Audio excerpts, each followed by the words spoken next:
Мен қалай өзімді 3 айда дисциплинаға үйреттім. Сәлем достар, есімім Ақмарал, тігіншімін. 5 жылдан бері ателье жүргіземін. Ютубта менде неше түрлі видеолар бар, видео сабақтар. Бірақ осындай форматта бүгін бірінші рет түсіріп отырмын. Өзіме кішкене ыңғайсыз, сол үшін сіздерден қолдау күтемін. Ұнап жатса, лайк басып, маған подписация етіп кетіңіздер. Ал бастадық. Мен осыдан 3 ай бұрын жазда жоспар өте көп, блокнотты толтырып жаза беретін жоспарларын, бірақ әрекет жасамайтын адам болдым. Жоспарым көп, бір істі бастаймын, тастап кетем, аяқтамаймын. Сондай адам болып жүрдім. Одан кейін бір күні өзіме өзім ашуландым да, челлендж бастадым 3 айлық. 3 ай челлендж жасаймын, барлық фокусты өзіме бұрамын және дисциплинаға үйренемін дедім. Солай неден бастадым? Бірінші жай ғана жүруден бастадым. Жай ғана таңертең тұрамын да, жарты сағат жүріп келем. 10 мың шаг, 5 мың шаг деген жоқ, жай ғана жүрем, жарты сағат жүремін деп. Содан бірінші апта менде ешқандай өзгеріс болған жоқ. Бірінші апта мен жай ғана өзімді бақыладым. Қай кезде энергиям көп болады, қай кезде жалқауланамын, қай кезде шаршаймын. Соның барлығын бірінші аптада бақылап жүрдім. Екінші аптадан бастап кітап оқи бастадым, атом әдеттерін оқыдым.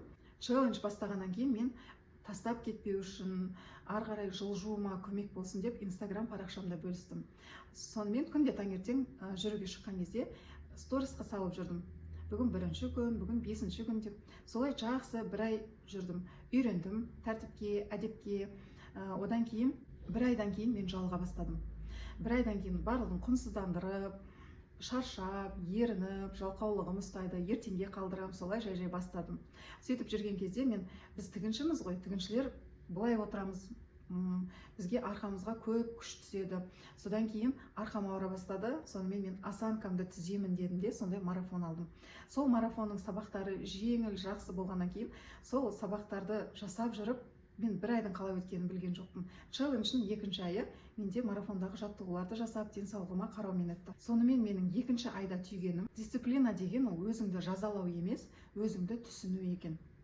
Сонымен ары қарай өзіммен жұмыс жасау басталды. Жұмысымда, үйімде, блогымда реттілік пайда болды, барлығы реттеле бастады. Жұмысым оңай жасалады. Бұрынғыдай қарбаласып жүгірмейтін болдым.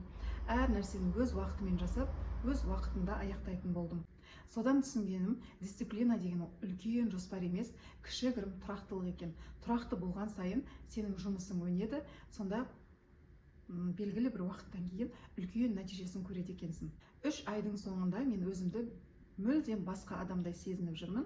Өзімді жеңіл сезінемін, барлық іске жауапкершілікпен қараймын, жұмысымда тұрақтылық бар, барлық әдеттерім уже автоматты түрде жасалынатын болған, жақсы әдеттерді көп қалыптастырдым. Осыдан түйгенім, дисциплина деген ол идеал болу емес, жай ғана өзіңе берген уәдені орындау екен. 3 айда осындай керемет нәтижеге жеттім. Мен Instagram парақшамды тұрақты түрде жүргіземін. Ол жақта күнделікті жұмыс барысы, тігіннен пайдалы ақпараттар және де жеке өміріммен бөлісіп отырамын. Сіздерге де қызық болса, онда менің Instagram парақшама тіркеле кетіңіздер. Қолдауларыңызға көп рахмет. Бүгінгі видео ұнаса, маған лайк басып, подписация етіп қойыңыздар. Рахмет. Сау болыңыздар.